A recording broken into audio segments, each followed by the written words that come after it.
What's going on, YouTube? Back again on the West-made Peterbilt rat rod build. So after I filmed part 2, I was just trying to lay in bed at night and go to sleep, and it dawned on me how to make this axle work. It was a $50 axle and I just sawed it in half, so I'm glad my plan worked out. Otherwise I'd be kind of sad. But these I-beam axles, I don't know what made me think of it, but I thought I could slide it into this square tubing that I use for my frames. And it actually fits like a glove. So what I'm going to do, I'm going to measure how wide I need it to where the radius arms clear the grill. And then I'm going to cut this piece of tubing. And then I'm going to put my axle halves in it. And then I'm going to drill some holes and put some bolts in it. So it'll be bolted to that, and it'll all be, for all intents and purposes, one piece. And it'll make that axle look a little beefier as well, which will kind of fit with the build. The rear end is kind of not beefy, so I don't know. But you know, this thing was kind of I don't know, it's kind of spur of the moment, since I didn't get to see the chassis and stuff being built. Well, I saw pictures and stuff, but I didn't get to hold it and brainstorm off of it and stuff until it got here and we filmed the unboxing video. So it's kind of going to be a slow go as I get familiar with everything, and still it's got a whole lot of new challenges to overcome, like this one. But there's a will, there's a way. So I'm going to get to measuring and try to cut this piece nice and square so we get a good fit.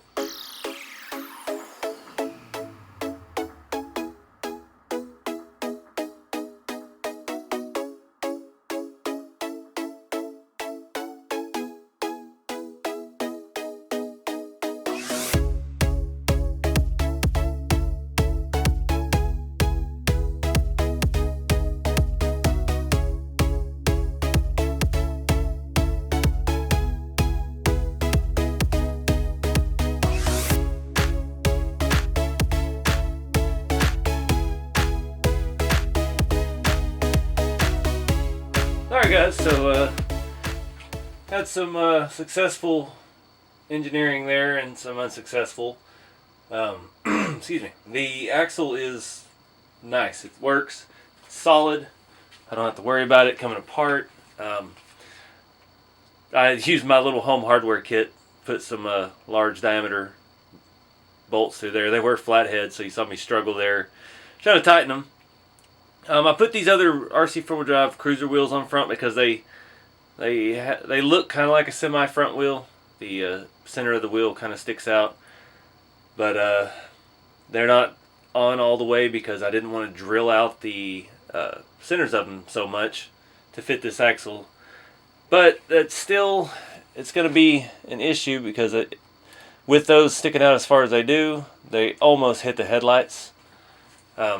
It's just a mess because the grill is so wide, but that's how these trucks are. It's how it's supposed to be.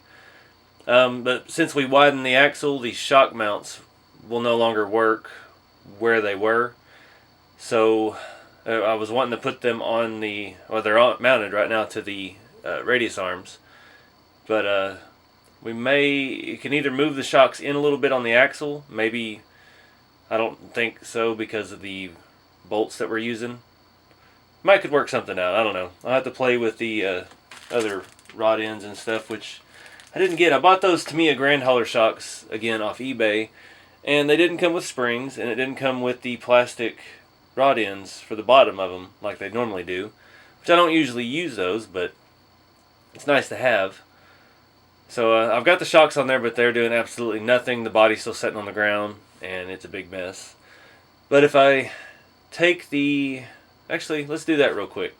Alright guys, so I changed it a little bit. I'm going to have to come back later and fabricate some lower shock mounts off the axle, but I'm not in the mood to tear it all apart right now. It's been a long day and I'm ready to relax, so we're going to wrap this one up here with the new wide axle.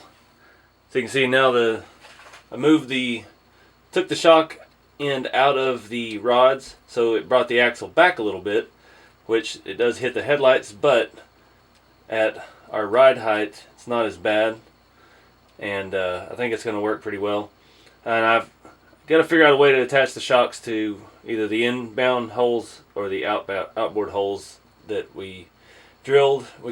I didn't have any longer bolts, and the bolts won't fit through the stock Tamiya plastic rod end, so might have to make a little bracket to mount off of there and mount the shock behind that. But like I said, that's for another time. I think it's going to work pretty well though. And I use the same type of mounts here. There's some aluminum spacers that came, I think they're kind of a ball end for touring car shocks. And I had some of those, and they kind of look cool on there, so I use those on the radius arm mounts and the shock mount, and as well as some other spacers. So we got a lot of aluminum going on, which is kind of fitting because these trucks are made of aluminum. They have steel chassis, but all the body on these were aluminum. Interior stuff's all riveted together aluminum, so looks the part. Yeah. Let me know what you guys think in the comments, and be sure to check out EPAcrawlers, Wes's channel. You can see videos of him building this body and chassis. He's got a couple out at this point. There's probably going to be a lot more by the time you watch this. So here you can see the side. I didn't really show it from this side with the stack and everything, but you can see how the turbo downpipe here will have an angle and come straight down to the stack. The tires and wheels are going to be crucial to this build. These, I think, look terrible on here. They're just too small, and I still have no idea what I'm going to do.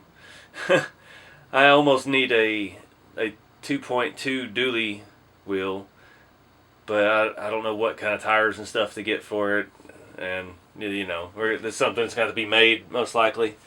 So I don't know. I haven't found the right solution to the tire and wheel situation. So keep my eyes out.